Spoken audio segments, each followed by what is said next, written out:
அரிசியை வந்து நல்லா கழுவி எடுத்துக்கலாம். குழந்தைகளுக்கு கொடுக்குறனால ஒரு 4-5 டைம் கூட நல்லா கழுவி எடுத்துக்கோங்க.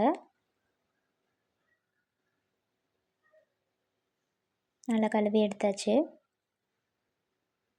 1 டம்ளர் தண்ணி ஊற்றிருக்கேன்.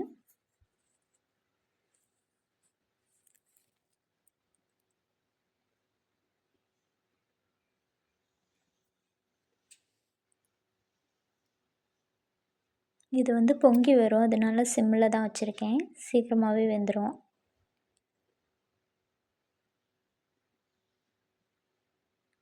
கொஞ்சமாக மட்டும் உப்பு சேர்த்துக்கிறேன். பாப்பாவுக்கு 1.5 வயசு ஆகுது, அதனால தான் நான் உப்பு சேர்த்துருக்கேன். 1 வயசுக்கு கீழேனா உப்பு சேர்க்க தேவையில்ல.